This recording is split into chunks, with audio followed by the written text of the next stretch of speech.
नमस्कार, एक बार फिर से आप सबका स्वागत है कार्यक्रम पत्रकार से संवाद में। मैं हूं प्रवीण। इस कार्यक्रम में हम बातें करते हैं पत्रकारिता की दुनिया, उसकी चुनौतियों और समाज में उसकी भूमिका के बारे में।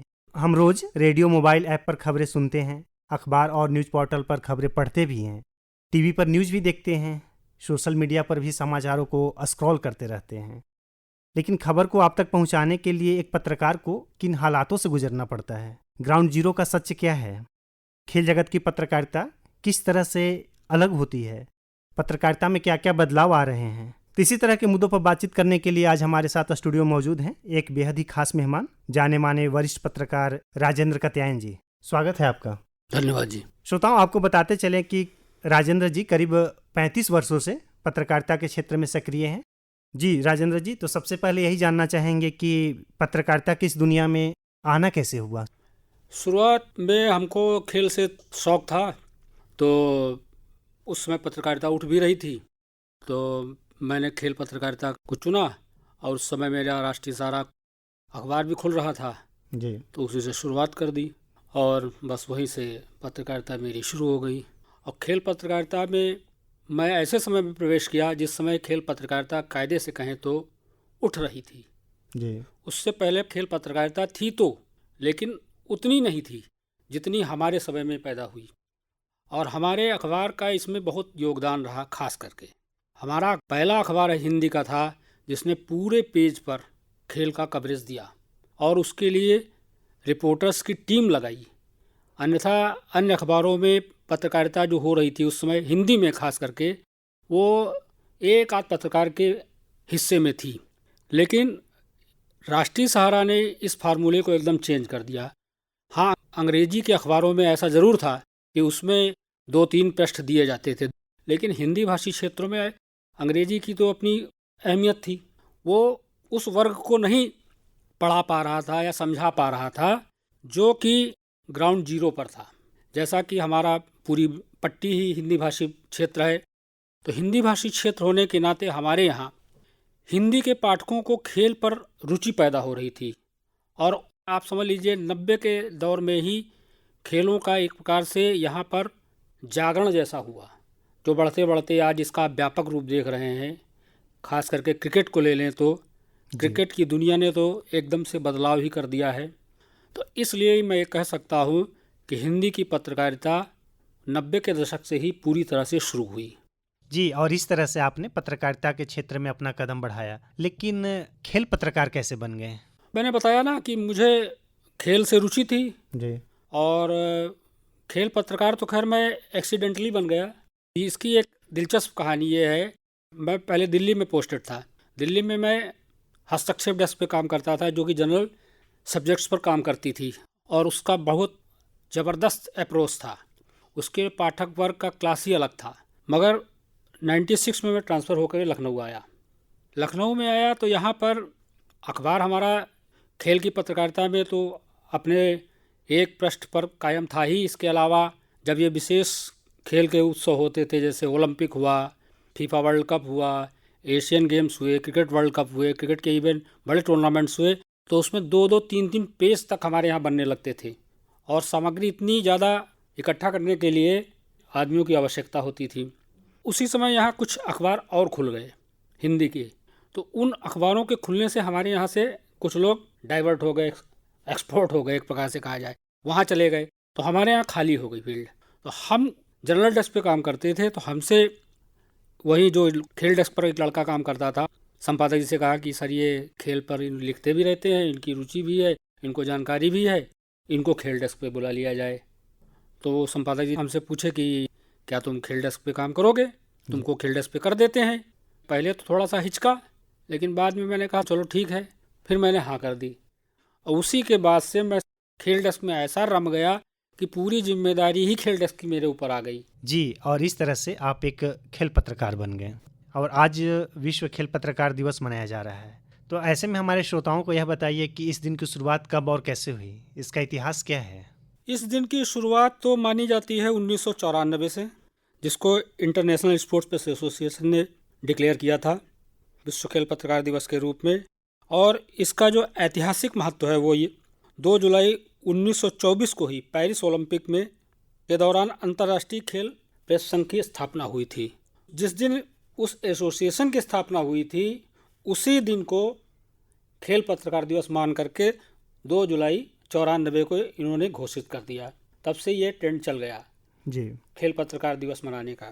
तो इसका सर मनाने का उद्देश्य क्या होता है, किस लिए मनाया जाता है? मनाने का उद्देश्य कायदे से देखा जाए तो यही होता है कि खेल जैसे तमाम दिवस मनाए जाते हैं, उन दिवस पर कुछ खास प्रोग्राम होते हैं, जी लेकिन ये होता है कि इसी बहाने अन्य लोगों को भी ये जानकारी हो जाती है कि जी खेल पत्रकार दिवस भी कुछ होता है।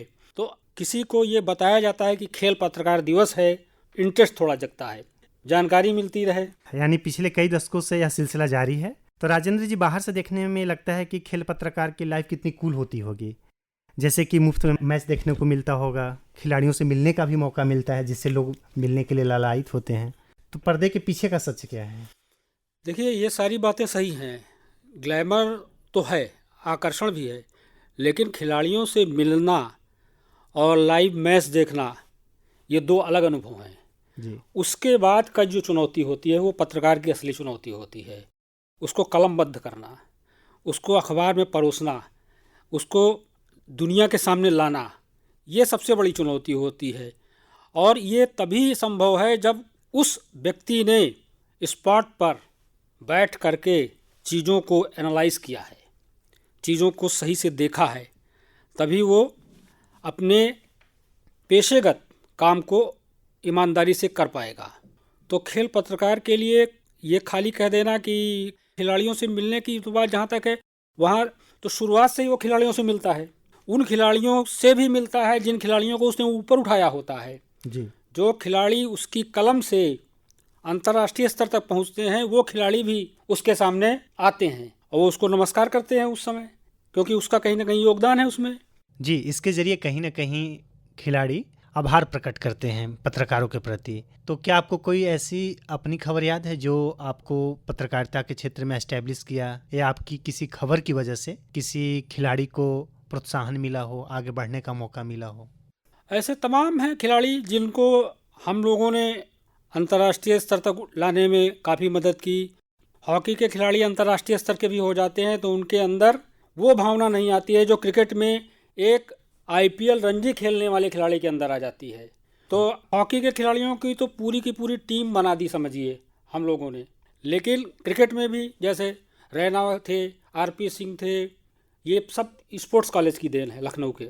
इन लोगों को हम लोगों ने लोकल क्रिकेट में खेलते हुए देखा है, लोकल क्रिकेट में खेल करके ये आगे बढ़े और ये लोग अपनी फ़ोटो खुद हम लोगों को लाते थे, वो भी दिन है।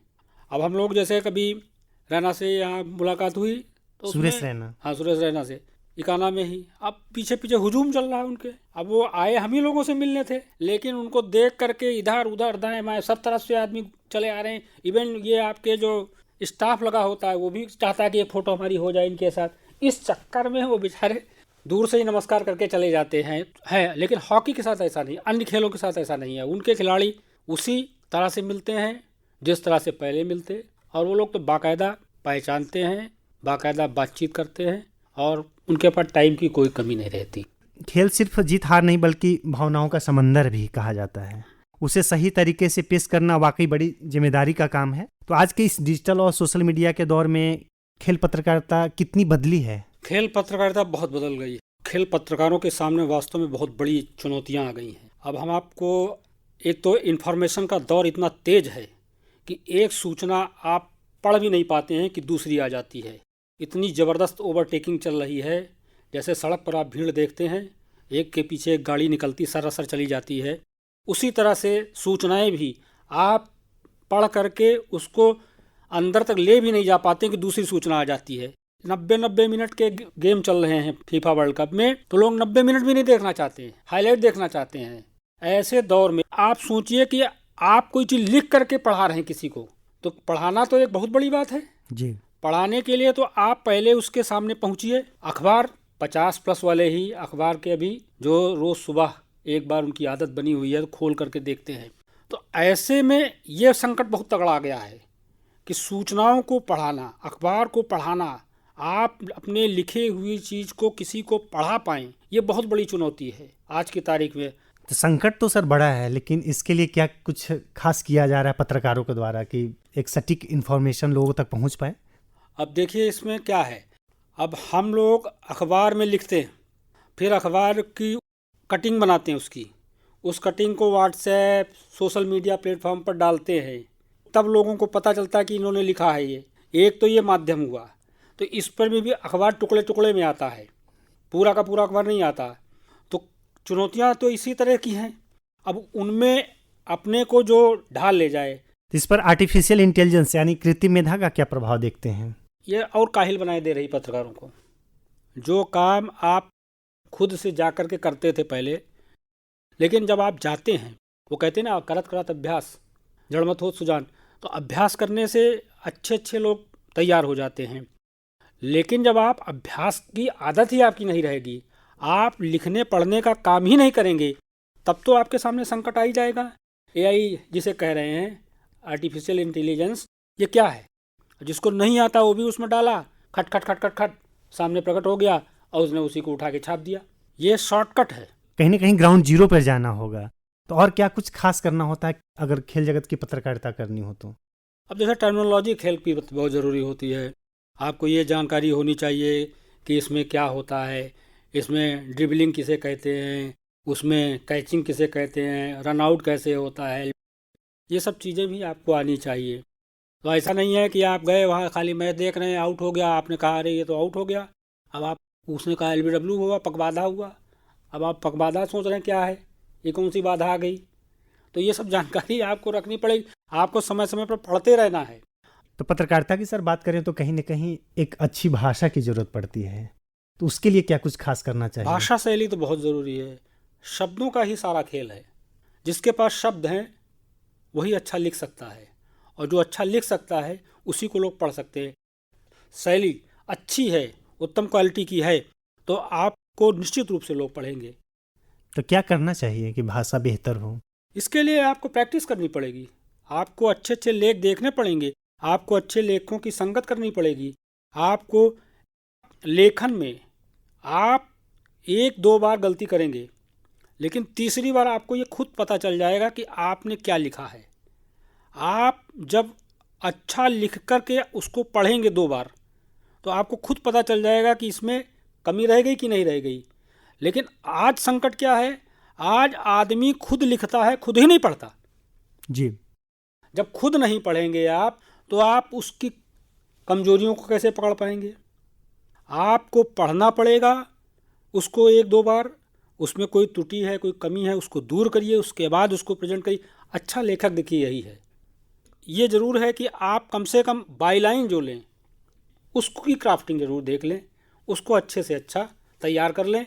यही मैं कहूँगा, तभी आप अच्छे पत्रकार कहे जाएंगे। जी, खेल पत्रकारिता की तो बात हो ही रही है, लेकिन अगर ओवरऑल देखा जाए तो फेक न्यूज़ का चलन कहीं ना कहीं बढ़ रहा है। तो ऐसे में निष्पक्षता बनाए रखना, ऑब्जेक्टिविटी बनाए रखना पत्रकारों के लिए कितना चुनौतीपूर्ण है? देखिए, अब फेक न्यूज़ कहाँ चलती हैं? फेक न्यूज़ सोशल मीडिया पर ही चलती हैं। अखबार आज भी एक प्रामाणिक दस्तावेज है। अखबार में जो छपेगा, मैं उन अखबारों की बात नहीं कर रहा हूँ जो किसी उद्देश्य से छापे जा रहे हैं, जो रेगुलर अखबार हैं, जो एस्टेब्लिश हैं, उन अखबारों में छपेगा वो गुणवत्तापूर्ण हो। उसको आप फेक कहेंगे तो आपको चुनौती देनी पड़ेगी। वहाँ पर ये गुंजाइश ना के बराबर है। ये सोशल मीडिया पर ज़रूर फेक न्यूज़ चलते हैं, तो उनके आप देखिए तुरंत ही तमाम लोग उनको कंडेम करने लगते हैं, तमाम लोग उसको क्रिटिसाइज़ करने लगते हैं, तमाम लोग बता देते हैं कि फेक न्यूज़ है।